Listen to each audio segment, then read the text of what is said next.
Assalamualaikum warahmatullahi wabarakatuh. Waalaikumsalam warahmatullahi wabarakatuh. Bismillahirrahmanirrahim. Alhamdulillahi rabbil alamin. Wassalatu wassalamu ala ashrafil anbiya'i wal mursalin wa ala alihi wa ashabihil mujahidin at-tahirin, amma ba'du. Saudara-saudara kaum muslimin rahimakumullah. Pada dasarnya agama adalah aturan. Orang yang beragama adalah orang yang hidup memakai aturan. Berbeda dengan undang-undang hukum pada umumnya, maka aturan agama ini tidak hanya berisi perintah dan larangan. Ia di samping berisi perintah juga berisi anjuran, pembolehan, pencelaan, dan larangan. Dalam bahasa yang lebih dikenal, perintah adalah sesuatu yang apabila dilaksanakan beroleh pahala, sedang apabila ditinggalkan mendapat sanksi dosa. Amalan semacam ini dinamakan amalan yang wajib. Sedangkan anjuran, sesuatu yang apabila kita kerjakan beroleh pahala, apabila kita tinggalkan tidak beroleh dosa. Amalan semacam ini dikenal dengan amalan sunnah. Pembolehan adalah sesuatu yang boleh saja, artinya boleh dikerjakan, boleh pula ditinggalkan. Dan amalan semacam ini kita sebut dengan amalan mubah.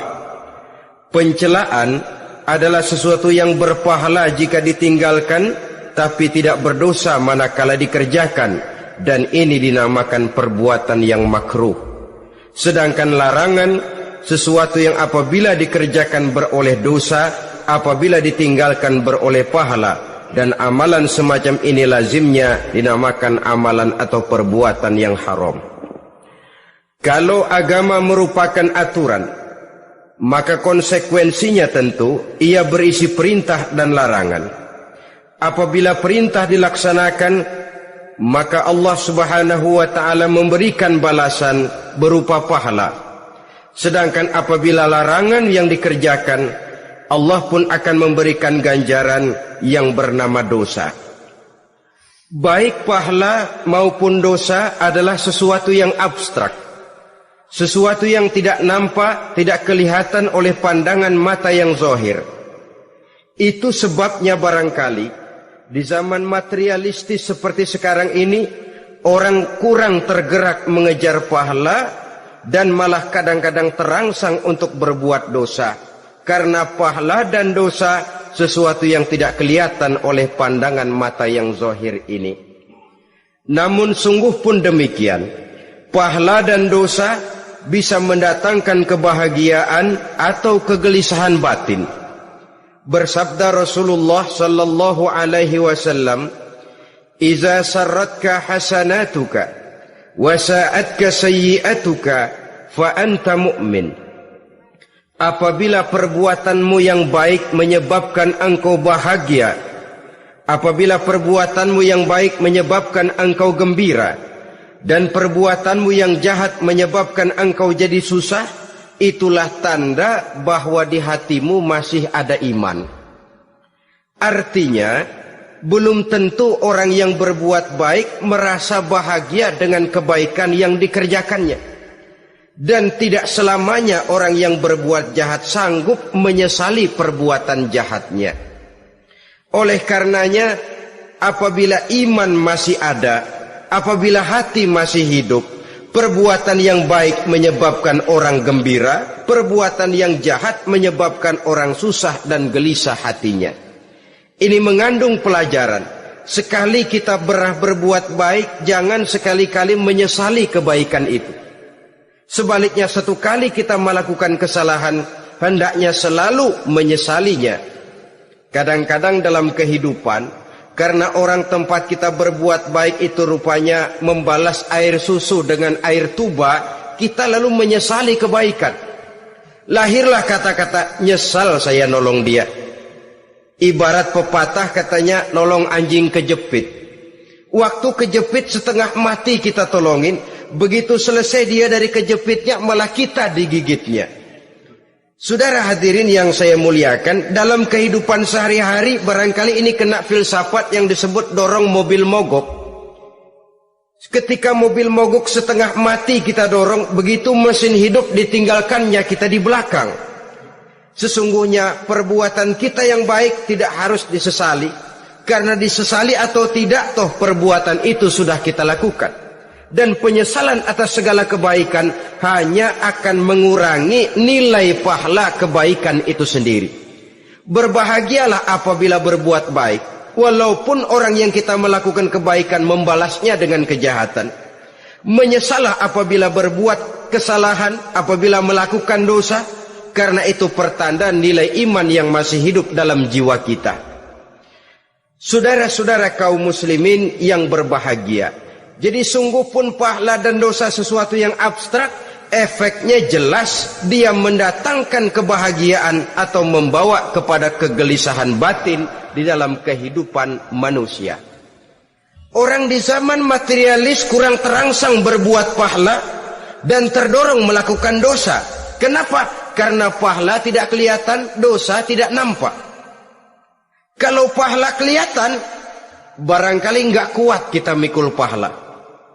Kalau dosa benjol, umpama tiap bikin dosa palanya benjol, barangkali sudah nggak karu-karuan kepala kita. Baik pahala, baik dosa, sesuatu yang tidak nampak oleh pandangan mata zahir, tapi yang punya efek dalam kehidupan ini. Orang yang banyak pahalanya dengan orang yang banyak dosanya, kalau dia berjalan barangkali sulit kita membedakan. Tapi efeknya dalam kehidupan ini jelas adanya. Sesuatu yang bernama pahala kita perlukan, karena hidup tidak berhenti hingga di sini. Sesuatu yang bernama dosa harus kita hindarkan, karena ada kelanjutan sesudah hidup yang sekarang ini. Kehidupan dari satu pertanggungan jawab. Itu sebabnya Imam Ghazali dalam bahasa yang indah sekali berpesan, Jadidis safinah fa innal bahra amiq wa khuziz zad fa inna safara ba'id. Perbarui selalu kapalmu, rawat, jaga baik-baik, dandani kapalmu, fa innal bahra amiq, karena sesungguhnya lautan ini sangat dalam. Satu bahasa yang indah dari tamsil terhadap kehidupan. Perbaiki kapalmu karena lautan ini sangat dalam. Artinya jaga baik-baik hatimu, pelihara iman dan keyakinanmu, karena hidup ini bagaikan gelombang lautan. Tempo-tempo air tenang, tempo-tempo ombak menggila dan menggunung. Jaga iman baik-baik karena hidup penuh dengan cobaan dan ujian. Itu maksudnya. Wa khuziz zad fa inna safara ba'id. Dan bawa bekal yang banyak karena perjalanan hidup ini sangat panjang. Perjalanan ini sangat jauh. Kita kalau pergi keluar kota tentu saja membawa bekal. Makin jauh kota yang akan kita tuju, makin banyak bekal yang harus kita bawa. Alangkah sengsaranya manusia apabila dia akan pergi ke satu kota yang jauh, modalnya cuma nekat. Bagaimana nanti di sana sajalah. Tidak membawa bekal sebagaimana yang sewajarnya. Hal yang semacam ini senangnya sih belum tentu, keblangsak dan susahnya sudah kebayang. Itu dalam kehidupan di dunia ini. Bagaimana kalau sudah bicara tentang kehidupan yang akan datang? Karena sesungguhnya hidup ini merupakan satu perjalanan yang sangat panjang. Sejak kita tinggal di alam arwah, pada saat jasad belum lagi diciptakan Allah, ruh sudah diciptakannya lebih dahulu. Sampai kemudian kita pindah ke alam rahim, alam kandungan ibu. Untuk kemudian berpindah kepada kehidupan dunia. Dari dunia ini kita pindah ke alam barzakh. Di sana tinggal kita 100 tahun mungkin, 100.000 tahun mungkin, 1 juta tahun mungkin, menunggu saat datangnya kiamat. Lalu dari alam barzakh pindah kita ke alam akhirat. Satu perjalanan yang sangat panjang. Alangkah malangnya, alangkah sengsaranya jika tahu kita begitu panjangnya perjalanan hidup ini, tidak ada bekal yang kita bawa. Artinya kesengsaraan, kesulitan yang bertali-tali sudah jelas akan menimpa kita. Kalau pergi kita keluar kota membawa bekal uang, membawa bekal makanan, apa bekal yang mesti kita bawa? Apabila kita kembali ke alam barzakh, kembali ke alam kubur, berkumpul di padang mahsyar di akhirat nanti, nasi yang mau kita bawa, uang yang mau kita bawa, tentu tidak lagi. Karena kehidupan materialis selesai di atas liang lahat. Bila masuk kita ke liang lahat, disitulah pahala dan dosa memegang peranan yang sangat penting. Maka pada pertemuan malam ini kita akan bicara tentang pahala dan dosa itu. Saudara-saudara kaum muslimin rahimakumullah, yang dinamakan pahala, kata Imam Ali Al-Jurjani dalam kitab At-Ta'rifatnya, ma yastahiqqu bihi ar-rahmatu wal maghfiratu minallahi ta'ala. Sesuatu yang pelaksananya berhak untuk mendapat rahmah dan ampunan dari Allah. Dengan kata lain, nilai pahala adalah akibat dari perbuatan-perbuatan di dalam melaksanakan perintah dan anjuran yang ada di dalam kehidupan agama. Apabila perintah dan anjuran kita laksanakan, nilai pahala itu lalu datang. Nah, nilai pahala dalam Islam menurut konsepsi Quran, Allah menjelaskan, man jaa bil hasanati falahu asyru amsalihha. Barang siapa yang datang membawa satu kebajikan, barang siapa yang melaksanakan satu kebaikan, maka dia akan mendapat balasan 10 kali dari kebaikan yang dikerjakannya. 10 kali ini pun masih dilipat gandakan dengan 7 ini pun masih dikalikan 100, dan itu pun masih ditambah dengan pernyataan wallahu yudha'ifu liman yasha. Allah masih akan melipat gandakan perbuatan baik seseorang yang dikehendakinya. Itulah nikmatnya dalam Islam. Tetapi sebaliknya, wa man jaa bisayyi'ati fala yujza illa mislaha. Barang siapa yang melakukan satu kejahatan, dia tidak akan mendapat balasan kecuali sesuai dengan kejahatan yang dikerjakannya. Alangkah rahman dan rahimnya Allah. Orang yang berbuat baik dibalas 10, dikali 7, dikali 100, masih dilipat gandakan pula. Tapi orang yang berbuat jahat tidak akan mendapat balasan kecuali sesuai dengan kejahatan yang dikerjakannya. Ini kan beda dengan sifat kita manusia.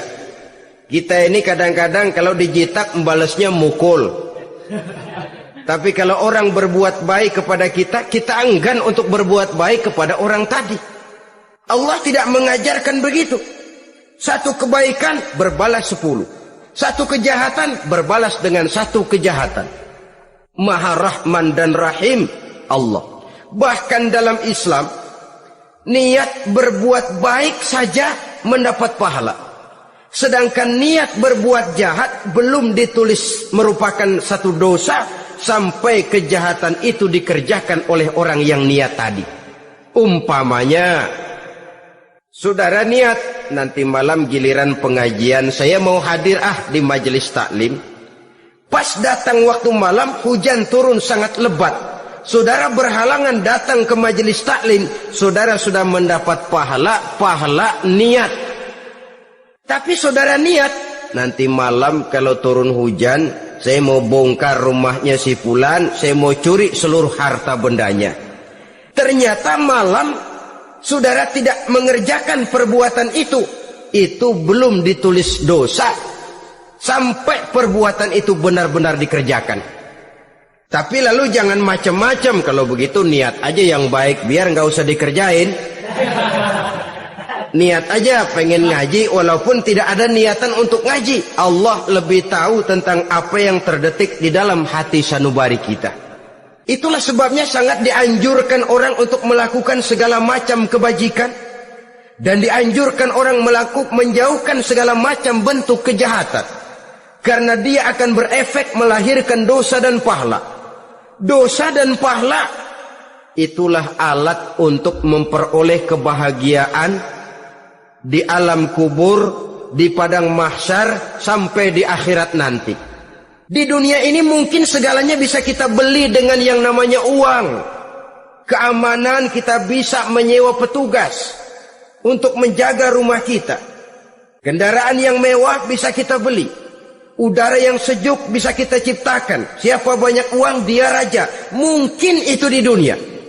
Tapi bisa apa uang kalau kita sudah masuk ke alam kubur? Bisakah munkar nakir kita sogok? Udah karkir, jangan nanya nih, cepet. Bisakah malaikat azab menyingkir dengan uang semir? Ternyata tidak. Untuk memperoleh kebahagiaan di sana, nilai pahala. Kesengsaraan akan kita dapat kalau kita banyak menumpuk dosa. Oleh karena itu jangan beranggapan, pahala nggak kelihatan, dosa juga nggak kelihatan, biarin saja. Yang tidak kelihatan ini pada waktunya akan memegang peranan yang sangat penting.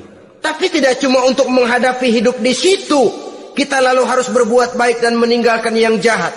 Terutama juga di dunia ini.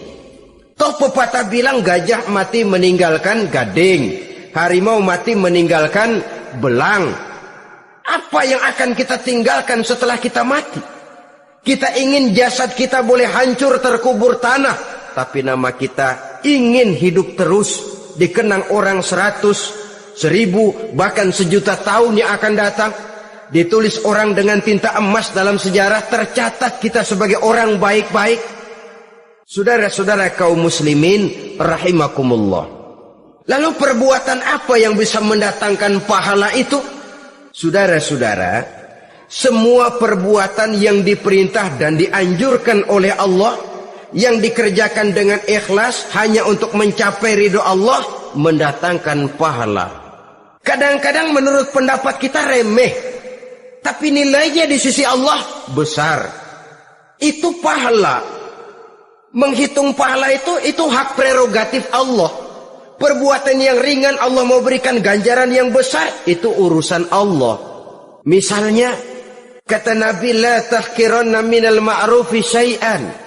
Jangan kamu menganggap remeh perbuatan baik walaupun kecil. Jangan merasa sulit melakukan perbuatan yang mengandung pahala.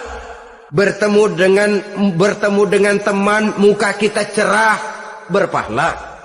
Menyingkirkan duri di jalanan, berpahala. Menolong orang yang sesat, memberitahu orang yang bertanya, berpahala. Tidak sulit kalau kita mau. Yang diperintah dan dianjurkan oleh agama, itu perbuatan yang mengandung nilai-nilai pahala.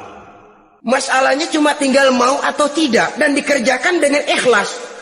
Bertemu teman, mukanya cerah, pahala. Menyingkirkan duri di jalanan, pahala. Sedekah, pahala. Tidak berupa perbuatan, bisa berupa ucapan. Misalnya bersolawat, pahala. Bertasbih dan bertahmid, pahala.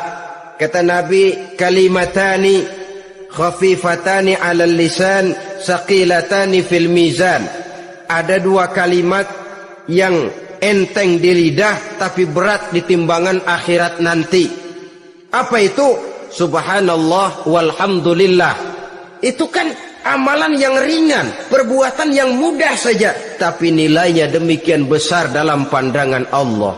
Jadi pendeknya, perbuatan yang bernilai pahala adalah perintah dan anjuran agama yang dilaksanakan dengan ikhlas semata-mata untuk mencapai ridho Allah, itu mengandung pahala. Niat dasarnya itu harus karena Allah, landasannya harus karena ikhlas. Bukan cuma sekedar basa-basi, tidak karena ingin dipuji orang, tidak karena mengharap tanda jasa, tapi ikhlas semata-mata. Dari perbuatan yang paling kecil dan mudah sekali sampai kepada amalan-amalan yang besar dan memerlukan biaya yang besar, seperti melaksanakan ibadah haji, seperti jihad fi sabilillah, membangun masjid, membangun pondok-pondok pesantren, membangun pusat-pusat kesehatan, membangun jalan-jalan umum, termasuk menjaga keamanan. Jangan dikira loh, siskamling umpamanya, menjaga keamanan kampung tidak berpahala. Kalau diniatkan ibadah, menjaga ketenangan warga supaya mereka tekun ibadah, ikhlas karena Allah, itu juga bernilai ibadah.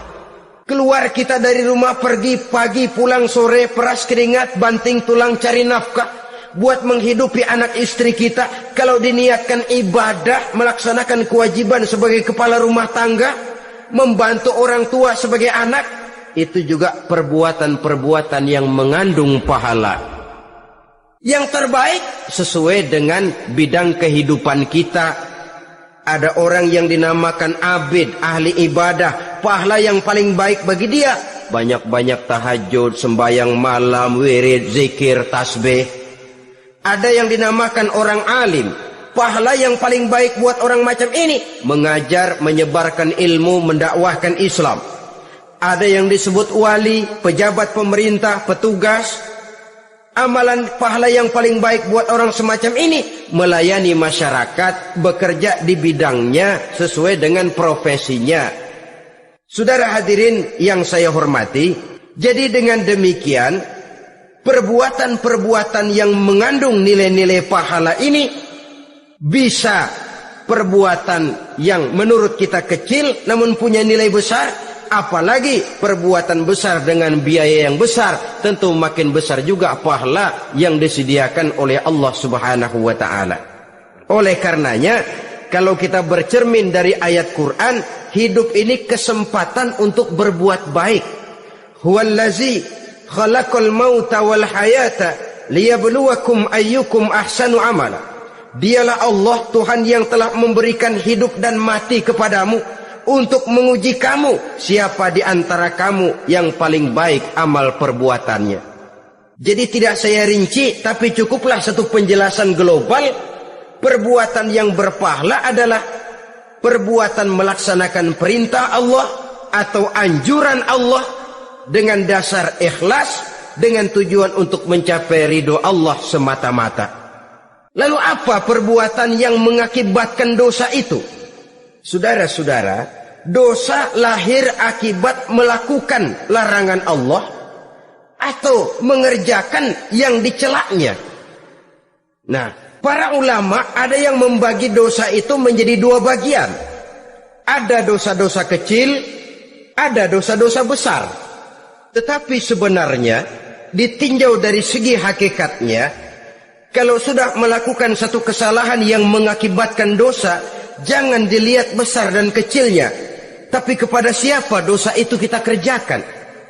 Sebab kalau dosa kita anggap satu yang kecil, orang akan terangsang untuk mengerjakan yang kecil-kecil saja. Sehingga dengan demikian, yang kecil pun akan menjadi besar kalau ditumpuk-tumpuk. Sedangkan yang besar bisa saja menjadi kecil kalau selalu diiringi dengan permohonan ampun kepada Allah. Itu sebabnya para ulama sufi, orang-orang tasawuf mengatakan la saghair ma'al istimrar wala kabair ma'al istighfar.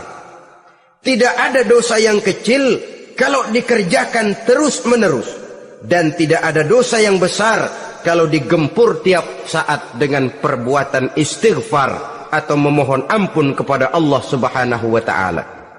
Cuma saja pada umumnya, karena dosa-dosa kecil itu lebih mudah taubatnya, dan ada janji Nabi, barang siapa yang meninggalkan dosa-dosa besar akan diampuni dosa-dosanya yang kecil-kecil.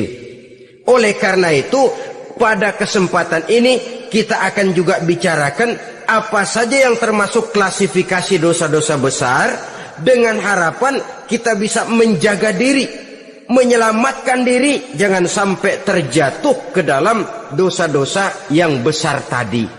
Tetapi bukan berarti kita harus terangsang melakukan dosa-dosa yang kecil. Ah, biarin kecil ini, tobatnya gampang. Ah, dosa kelas teri. Ah, dosa itu kan tidak kelihatan. Lalu terangsang melakukan perbuatan dosa-dosa walaupun kecil. Kalau berlarut terus menerus, dia akan tumbuh menjadi dosa yang besar. Oleh karenanya, jangan sampai mengundang pengertian. Kalau kita membicarakan dosa-dosa yang besar lalu terangsang melakukan dosa-dosa yang kecil, karena bagaimanapun juga dosa kecil dan dosa besar sama dalam arti kepada Allah kita melakukan kesalahan.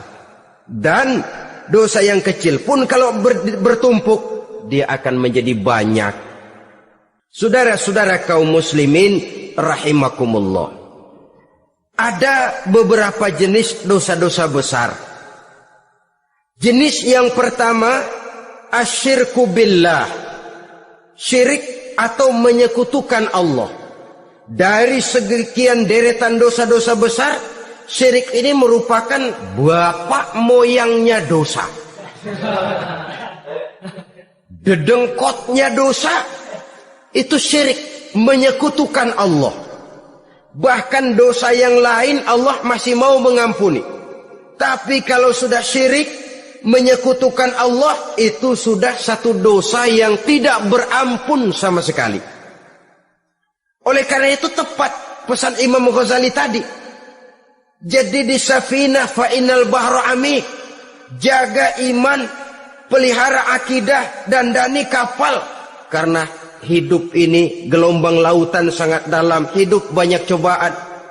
Di dalam hidup di zaman sekarang ini, saudara bisa perhatikan, di mana tensi ekonomi tinggi, lapangan kerja sulit, persaingan hidup makin tajam, sifat egois dan individualis tumbuh di mana-mana, rasa solidaritas sosial menurun, sifat gotong royong musnah, orang mudah potong kompas, potong jalan, ingin cepat kaya, ingin cepat naik pangkat, ingin dapat kedudukan.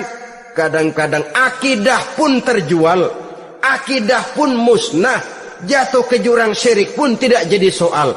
Itu yang kita khawatirkan.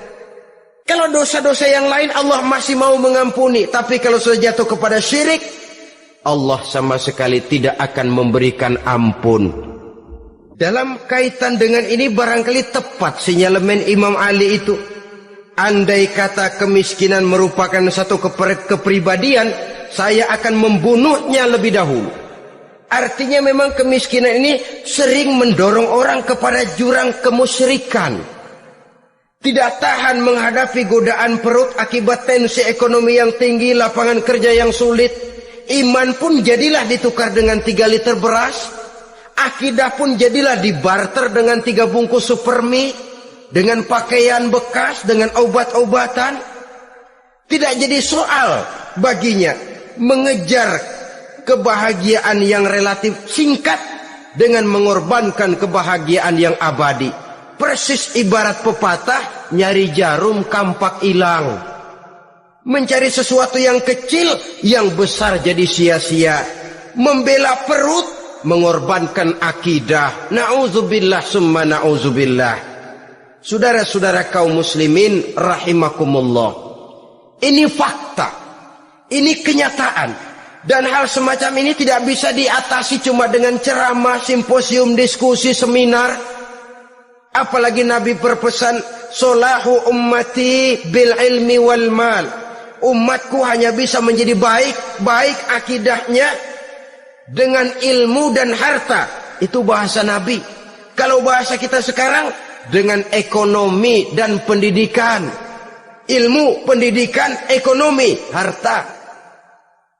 Tanpa itu sangat besar kemungkinan kita bisa menjual akidah terjerumus di lembah kemusyrikan. Maka terutama kepada saudara-saudara saya, muslimin yang terpencil jauh dari kota-kota besar, yang kadang dalam kehidupan seharinya imannya sering digoda oleh supermi, akidahnya sering ditantang oleh pembagian beras, pakaian-pakaian bekas, obat-obatan dan sebagainya. Jaga dan bentengi akidah kita. Lebih baik nyawa berpisah dari badan asal iman jangan berpisah dari hati. Kepada adik-adik saya para remaja, para pemuda di kota-kota besar yang iman dan akidahnya sering ditantang dengan minuman-minuman keras, fasilitas-fasilitas yang menghanyutkan, yang secara terarah dan praktis sedikit demi sedikit menggiring kita untuk keluar dari nilai-nilai akidah. Hati-hati, jaga baik-baik, sebab intan paling mahal, mutiara paling berharga tidak lain nilai iman ini. Tergelincir kita daripadanya, jatuh ke lembah kemusyrikan, jatuh ke satu dosa yang teramat besar yang Allah tidak akan pernah memberikan ampun lagi. Ini dosa besar yang pertama. Yang kedua, qatlun nafsi illa bil haq, membunuh orang tanpa alasan yang benar. Di zaman kesulitan ekonomi kadang-kadang orang mudah nekat. Tengok saja, kadang-kadang karena pasal uang 100-200 perak saja nyawa bisa melayang. Kadang-kadang karena urusan yang remeh, salah omong, salah ambil, salah ucap, salah pegang, nyawa bisa jadi melayang. Alangkah murahnya nyawa, seakan-akan kita yang punya. Padahal nyawa itu hak milik Allah. Tidak pantas kita merampasnya, tidak pantas kita menghilangkannya dari jasad seseorang. Oleh karenanya, membunuh orang merupakan satu dosa yang sangat besar.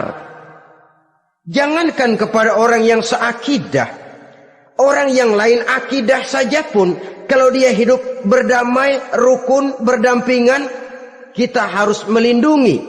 Apatah lagi teman seakidah sendiri.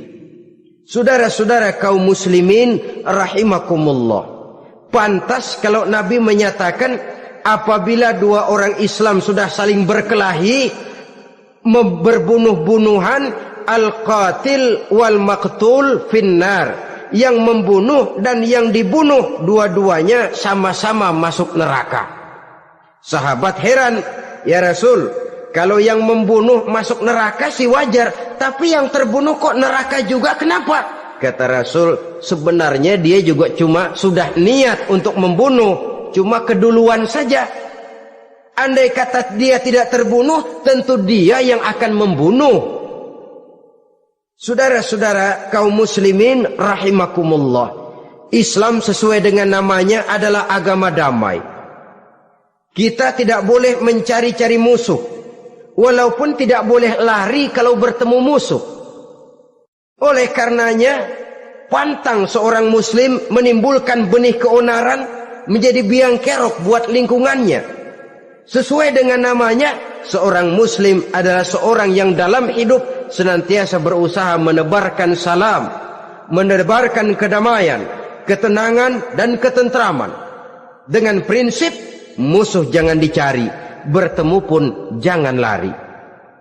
Yang ketiga, termasuk dalam kelompok dosa besar ini, syurbul khamr, meminum minuman keras. Termasuk di dalam kata khamr ini ganja, morfin, narkotik. Sebab apa? Jenis minuman semacam itu tidak hanya merusak keadaan sekarang, tapi sekaligus merusak kehidupan yang akan datang. Kalau itu jatuh di tangan generasi muda, artinya kan merusak kehidupan masa depan daripada suatu bangsa. Karena apa? Remaja dan pemuda merupakan bentuk miniatur daripada kehidupan bangsa. Akan bagaimana warna umat Islam di Indonesia, bahkan akan bagaimana warna Indonesia 30, 40, 50 tahun yang akan datang, remaja sekarang jawabannya. Kalau remaja kita sekarang ini kerjanya cuma bisa nyekek botol, insya Allah bangsa Indonesia 30-40 tahun yang akan datang akan tumbuh menjadi bangsa teler.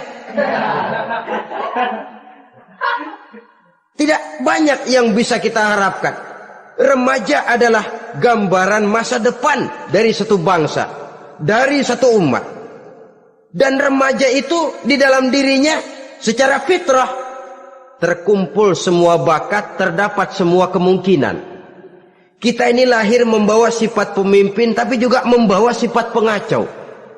Kita ini ada bakat jadi orang jujur, ada bakat jadi pengkhianat. Kita ini ada bakat menjadi orang baik-baik, kita juga punya bakat jadi biang kerok. Kita kemungkinan bisa jadi pemimpin bangsa, tapi juga bisa menjadi pemimpin bangsat. Nanti lingkungan dan pendidikan akan menumbuhkan, membentuk mana yang tumbuh lebih subur. Kalau lingkungan dan pendidikannya lebih banyak bercerita tentang kejujuran, maka nilai kejujuran yang akan tumbuh lebih banyak dalam jiwanya. Dan insya Allah diharapkan dia akan menjadi manusia yang jujur di kelak kemudian hari nanti. Dan masalah minuman keras ini sebenarnya berkait. Kita tidak bisa cuma menyalahkan remaja saja, menyalahkan pemuda saja. Karena bagaimanapun masalahnya kompleks. Menghancurkan sesuatu tanpa melihat kausalnya, tanpa melihat sebab akibatnya kan sama juga bohong. Kemungkinan karena broken home, kemungkinan karena pergaulan, kemungkinan karena kurang perhatian orang tua, kemungkinan karena akibat bacaan, tontonan, atau fasilitas berupa dibukanya pabrik-pabrik minuman keras, dijualnya minuman-minuman keras di warung-warung yang remang-remang, yang memberikan kenikmatan, kebahagiaan dan kebanggaan tersendiri, sehingga akhirnya orang terangsang untuk datang dan minum di sana. Pada dasarnya memang sepele, cuman minum nggak ngerugiin orang lain kan? Iya, pada waktu minum. Tapi dikala sudah mabuk, out of control, apapun bisa kita lakukan. Yang kita ucapkan kita tidak sadari lagi, yang kita kerjakan tidak kita sadari lagi. Dikala itu segala macam kejahatan bukan sesuatu yang tidak mungkin untuk kita laksanakan. Nggak ngerugiin orang lain, memang pada saat mau minum. Tapi begitu minum, mabuk, kita bisa merugikan orang lain. Setidaknya merugikan diri sendiri. Pertumbuhan IQ menjadi lemah, semangat kehidupan hilang, gairah kerja menurun, kalau tidak ada sama sekali. Lalu apa yang bisa kita lakukan di dalam kehidupan? Dan akan lebih celaka kalau ini menimpa kehidupan generasi muda kita. Kadang-kadang yang ironi ya, kalau yang orang tuanya mampu barangkali masih tertolong, tapi yang orang tuanya kondisi ekonomi lemah masih kepengen teler juga. Orang tuanya nggak mampu masih pengen mabuk. Dari ganja, morfin nggak dapet, akhirnya kaleng cat diisepin. Yang penting kan bisa teler, mendatangkan satu kebahagiaan tersendiri. Itu sebabnya memang satu kejahatan menurut teori polisi ya hanya bisa terjadi karena faktor N dan K, niat dan kesempatan. Niat ada, kesempatan ada, jadi orang jahat. Kurang salah satunya, biasanya kejahatan terbendung. Niat ada, kesempatan tidak ada, sulit berbuat jahat. Kesempatan ada, niat tidak ada, tidak mungkin orang jahat. Tapi yang paling dominan sebenarnya niat. Kalau niat sudah kuat, kesempatan bisa dicari. Kesempatan bisa diciptakan. Biar Hansip nongkrong, ditungguin lengahnya. Iya biarin, jam 11 sampai jam 2 matanya melotot, jam 3 dia mulai ngulet, ngempet. Nah, di saat itu saya masuk ke rumahnya. Kalau niat kuat, kesempatan bisa diciptakan. Dan kalau sudah niat, ini masalah hati. Kalau sudah masalah hati, menyangkut soal moral. Moral artinya sudah masuk kepada kehidupan agama. Saudara-saudara kaum muslimin rahimakumullah. Yang keempat yang termasuk jenis dosa besar, az-zina, perbuatan zina. Di zaman pergaulan bebas dengan prinsip free love, free sex ini, tengok sudah berapa banyak gadis-gadis bergelimpangan jadi korban. Berapa banyak bayi-bayi yang lahir ke dunia tanpa tahu kemana dia mesti memanggil bapak. Apakah deretan jumlah korban ini masih harus bertambah lagi? Paling tidak, biarlah yang sudah jadi korban, tapi jangan bertambah lagi hendaknya. Masing-masing kita berupaya menahan diri. Termasuk dalam kategori zina ini, yang merupakan cabang-cabangnya liwat, homoseks, lesbian, masturbasi. Bahkan masturbasi itu termasuk jenis zina tangan, dan itu juga merupakan satu dosa. Di samping dosa juga merusak diri, karena bagaimanapun juga dia akan mengurangi kemampuan daya pikir seseorang. Maka agama memberikan jalan keluar. Pesan Nabi, ya ma'syara syabab, man istata'a minkumul ba'at falyatazawwaj. Hai para pemuda, kata Nabi, barang siapa di antara kamu yang sudah bisa ba'at, yang sudah mampu ba'at. Ba'at itu artinya memberikan nafkah, baik nafkah zahir maupun nafkah batin. Falyatazawwaj, maka hendaklah dia kawin. Jadi yang maksud ba'at ini ya nafkah zahir, ya nafkah batin. Kita kadang-kadang cuma bisa ngasih nafkah batin saja sudah merasa pokoknya kan saya sanggup untuk kawin, lalu kawin tanpa kehilangan, dengan kehilangan pertimbangan. Saudara-saudara, wa illam yastati, adapun kalau dia belum mampu, fa alaihi bisyam, hendaknya dia banyak puasa. Fa innahu lahu wija, karena puasa itu akan merupakan benteng jangan sampai orang memperturutkan hawa nafsunya. Andai kata puasa belum hobi, banyaklah olahraga para pemuda, para remaja. Karena dengan olahraga, pemikiran untuk memperturutkan hawa nafsu agak sedikit terkendali dan energi tersalurkan dalam bentuk yang positif. Pendeknya kreatif, banyak kegiatan. Ini pesan Imam Syafi'i tepat itu. Kata beliau, inni ra'aitu wuqufal ma'i yufsiduh, insala toba wa illam yajri lam yatib. Aku melihat air kalau diam rusak, tapi kalau dia mengalir jernih. Air kalau ngendap, nggak ngalir, nyamuk nyarang di situ, bisa jadi sumber penyakit. Manusia hidup begitu. Kalau nggak punya kegiatan, nggak kreatif, kerjanya cuma ndelohom, ayam-ayam, akhirnya jadi ngerusak. Ngomongin orang, si ano ngapa, ano, kebangetan nggak ngapa-ngapain, orang aja dipontenin, orang diomongin, lahirlah namimah, lahirlah ghibah. Saudara-saudara, air itu kalau ngendap ada aja yang nyarang, tapi kalau dia ngalir, orang ada kesibukan, insya Allah dia tidak akan jatuh kepada sesuatu yang bisa mengundang dosa. Isilah waktu dengan hal-hal yang bermanfaat, karena hidup ini singkat dan tidak berjalan mundur ke belakang, mundur hancur, berhenti diinjak orang. Sekali melangkah, jangan surut mundur ke belakang. Homoseks, terlepas dari penyakit kejiwaan. Sekarang ini kan sudah ada persatuan kaum gay katanya, meminta perlakuan yang sama dan agar dibolehkan kawin sesama mereka.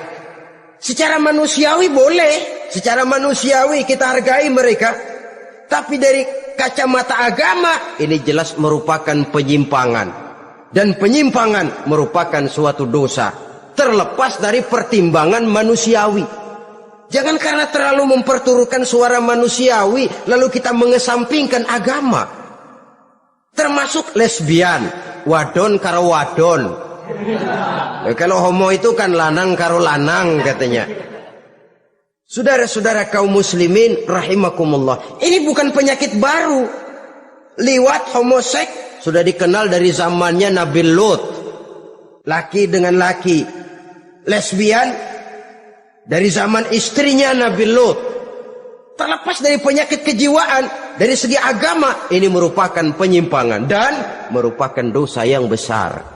Yang kelima, yang termasuk jajaran dosa kelas kakap, qazful mu'minina wal mu'minat, menuduh orang mukmin yang baik-baik, laki atau perempuan, melakukan perbuatan zina sehingga hancur namanya di masyarakat. Ini merupakan satu perbuatan dosa yang sangat besar dan sangat dimurkai oleh Allah. Saudara-saudara kaum muslimin rahimakumullah, oleh sebab itu ditentang masalah ini, kalau memang tidak ada saksi, jangan sembarang kita enteng lidah menuduh orang lain berbuat zina, menuduh orang lain berbuat serong. Dosanya kelewat besar di dalam kehidupan. Karena apa? Mencari harga diri itu berat.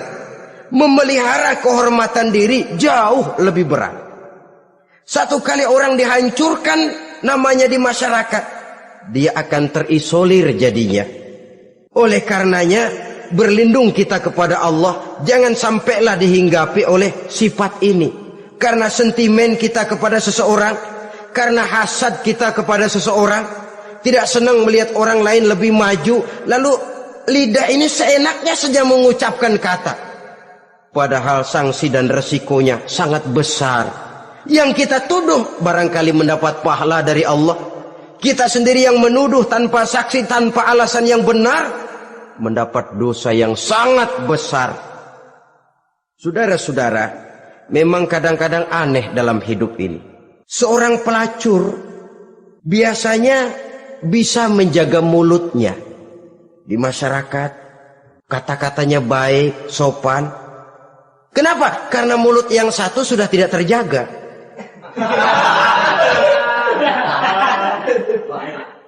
Kita kadang-kadang kehormatan bisa kita jaga, tapi mulut tidak terkontrol.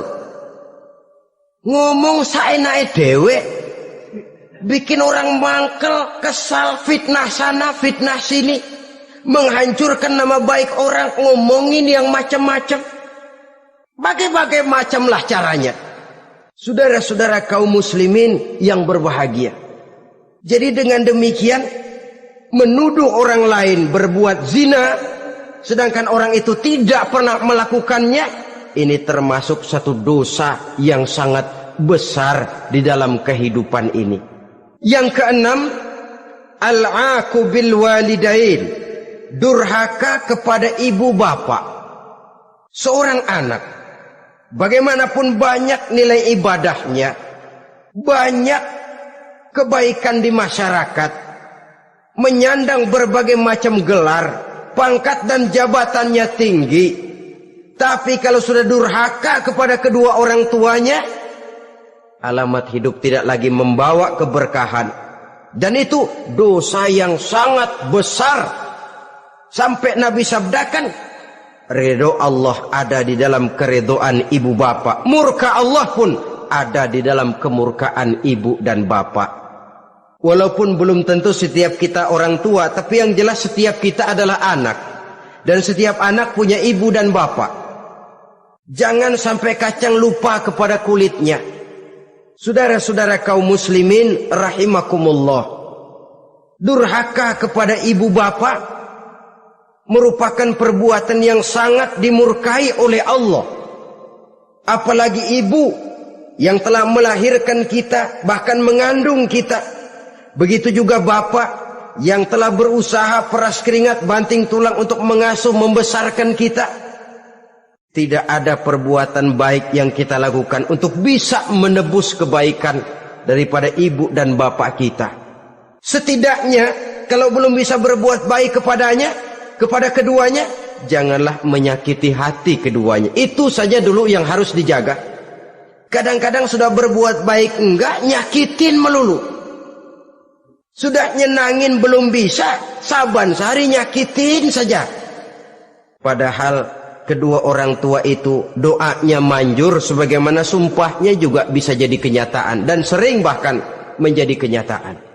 Sampai ibu bapak sudah wafat, sudah meninggal sekalipun, kewajiban berbakti masih harus terus dilakukan oleh seorang anak. Lalu yang ketujuh, at-tawalli yaumaz zahfi, berpaling pada hari pertempuran. Orang sedang sibuk-sibuk menghadapi musuh, maksudnya berjuang membela agama ini, dia lari menyelamatkan diri. Pengecut, mental munafik. Ayo, kalau demi agama, mari kita maju ke depan. Allahu Akbar, yang besar Allah, yang lain kecil semua, maju. Orang lain maju serentak, dia mundur jauh ke belakang. Mental munafik, mental calo istilah sekarang ini. Oh itu calo, mental calo, Tuhan gedek banget itu. Coba ya, calo itu paling sibuk nyuruh penumpang naik. Tapi sementara penumpang naik sampai ke tempat tujuan masing-masing, calonya nggak kemana-mana, diem aja di situ. Cuma orang aja disuruh naik.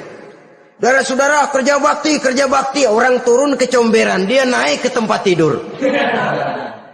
Mundur di hari pertempuran, menyebabkan orang lain gugur, dia sendiri menyelamatkan diri. Mental pengecut, mental munafik, itu merupakan dosa yang sangat besar.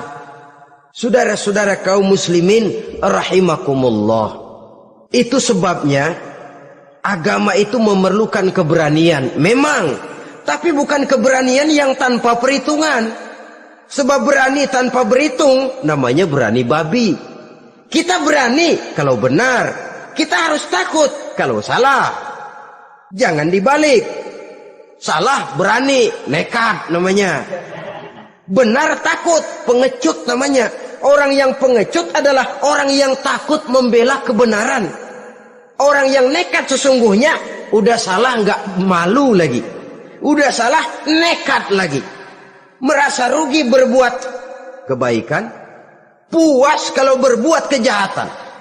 Padahal Nabi pesan, siapa yang berbuat dosa sambil tertawa, nanti dia akan masuk neraka sambil menangis.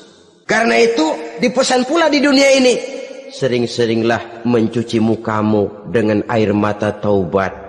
Cuci lidahmu dengan zikir kepada Allah. Bersihkan hatimu dengan air ikhlas. Saudara-saudara kaum muslimin rahimakumullah. Kan ada toh orang berbuat baik nggak gembira, tapi berbuat jahat malah puas. Atau sama saja orang lain berbuat baik, hatinya kesel. Orang lain berbuat jahat, dia malah mendukung. Atau orang lain tergelincir berbuat jahat, dia malah girang. Ini kan tidak objektif. Karena yang berbuat baik orang yang dia keselin, dia nggak seneng. Tetapi karena yang berbuat jahat orang yang dia senengin, dibenerin juga. Itu nggak objektif namanya. Mundur di hari pertempuran pada saat saudara-saudara kita sedang menghadapi musuh, sikap pengecut yang sangat dibenci Allah. Yang kedelapan, termasuk kelompok dosa besar, aklu malil yatim, makan harta anak yatim. Kadang-kadang ada orang mengeksploitir loh nasib anak-anak yatim. Karena biasanya para dermawan peka kalau mendengar nasib yatim, memberikan santunan. Si yatim belum makan, yang ngurusin udah pada kenyang. Mengeksploitir. Memakan harta anak yatim termasuk dosa yang sangat besar. Sehingga Nabi pesan, ana wa kafilul yatim kahataini yaumal qiyamah. Aku dan orang yang menyantuni anak yatim seperti dua jari ini di hari kiamat. Rumah yang paling dimuliakan Allah adalah rumah yang di dalamnya ada anak yatim yang hidupnya dihormati, hidupnya disantuni, keperluannya dicukupi. Maaf saja, tahap kita menyantuni anak yatim ini baru tahap setahun sekali. Kalau Muharram kita agungkanlah, kita besarkan. Lebaran yatim katanya. Kita kumpulkan dana, kita usap kepala yatim, kita kumpulkan beras, kita bagikan hari itu. Perkara bulan depan kelaparan, kita tutup kuping. Perkara bulan berikutnya dia kelaparan, kita masa bodoh. Bahwa di bulan Muharram kita santuni yatim piatu itu sudah baik. Tapi akan lebih baik lagi kalau kita sanggup menjadi bapak asuh mereka, memikirkan sekolah mereka, ada kontinuitas. Kalau mereka diasuh oleh orang lain, lalu bertukar agamanya, berpindah akidahnya, kita ngomel habis-habisan. Tapi kita ada kemampuan, kita tidak mau berbuat semacam itu. Ya sama juga bohong namanya. Saudara-saudara kaum muslimin rahimakumullah. Orang yang menyantuni yatim mendapat pahala besar. Tapi orang yang mengkorup harta anak yatim, dosanya juga sangat besar. Berhati-hatilah kalau kita diberikan kepercayaan oleh masyarakat untuk mengurus anak-anak yatim. Karena pahalanya besar, resikonya juga besar. Yang kesembilan, syahadatuz zur, sumpah palsu. Sebab sumpah palsu ini menggunakan nama Allah untuk sesuatu yang tidak benar. Nama kita saja dibawa untuk yang tidak benar, kita jengkel. Nama kita dipalsukan untuk sesuatu yang tidak baik. Kita kadang-kadang jengkel, tidak puas jengkel, menuntut melalui saluran hukum. Kenapa? Nama saya dicatut. Bagaimana lagi kalau nama Allah kita pakai untuk bersumpah, sumpahnya palsu, menguntungkan kita, merugikan orang lain, Allah murka betul. Maka sumpah palsu termasuk deretan dosa-dosa besar. Apalagi yang ke-10, aklur riba, makan riba alias renten. Ini kan yang cepat mendatangkan uang. Kadang-kadang kalau yang bikin riba itu orang awam barangkali, ya masih kita maklumin. Kadang-kadang penyakit ini datang menimpa mereka juga yang kita kenal kebaikannya. Bahkan suka datang ke musola, rajin ke masjid kadang-kadang. Riba masih dimakannya. Karena ini cara cari duit paling enak. Duit utuh tambahnya terus masuk. Na'udzubillah summa na'udzubillah. Itu yang diibaratkan dalam perjalanan Mi'raj waktu Nabi diperlihatkan neraka. Orang perutnya sebesar rumah dililit ular. Diseret-seret itu hancur perutnya. Dibulatkan lagi, diseret lagi, hancur lagi. Dibulatkan lagi, terus menerus begitu. Dia berteriak, mengerang, mengeluh, mengaduh kesakitan. Nabi tanya, itu apa Jibril? Itu contoh dari umatmu yang suka makan riba Muhammad. Makan renten. Saudara-saudara, ini kan mencekik leher orang. Orang sedang kesulitan. Kelihatannya sih baik, menolong. Tapi di belakang menolong itu nyekek. Di belakang nolong itu nyekek. Dan nyekek itu sebenarnya tujuan utamanya. Orang yang menjalankan riba pada dasarnya tidak punya kemanusiaan kok. Kalau dia kelihatannya mau menolong, kelihatannya motifnya mencari untung di belakang itu. Jauh dari kemanusiaan. Yang ke-11 saudara-saudara, termasuk jajaran dosa besar itu qat'ur rahim, memutuskan silaturahmi. Marah, hobi sama marah. Kalau 3 hari nggak marahan sama orang, ngebet palanya. Selalu nyari gara-gara. Kalau udah marah berlaku perpanjangan waktu. Tahun, 2 tahun, kadang-kadang seumur hidup. Saudara hadirin yang saya muliakan. Apalagi mengurangi timbangan termasuk kelas dosa besar. Makan suap termasuk dosa besar. Semir menyemir dosa besar. Apalagi bunuh diri. Nah ini, bunuh diri dosa besar. Kadang-kadang karena sulit nekat. Daripada hidup susah mendingan mati sekalian. Apa dikira kalau mati urusan selesai? Belum. Termasuk memotong anggota badan sendiri, dosa besar. Kayak belum lama ada kesulitan ekonomi, mau lebaran, alat vitalnya dipotong. Lu berita-berita koran, itu pun dosa besar. Lah kan badan saya sendiri. Ya, badanmu sendiri, tapi yang ciptakan Allah, yang berikan Allah. Kenapa mesti dipotong? Karena kesulitan ekonomi, alat vitalnya sendiri dipotong. Ya namanya alat vital, kalau sudah nggak ada yang vital kan hampa hidup ini. Tapi lalu kehilangan pertimbangan. Saudara-saudara kaum muslimin, karena itu di hadapan segala macam kesulitan, jangan sampai kita kehilangan pertimbangan lalu terjatuh ke dalam dosa-dosa besar ini. Mudah-mudahan Allah selamatkan kita dari segala macam bentuk dosa besar, sehingga diampuni segala dosa yang kecil, dan digerakkannya kita untuk hidup melakukan kebaikan yang membawa pahala yang sebesar-besarnya. Ini sajalah pertemuan kita saat ini. Terima kasih atas segala perhatian. Mohon maaf atas segala kekurangan. Wassalamualaikum warahmatullahi wabarakatuh. Waalaikumsalam warahmatullahi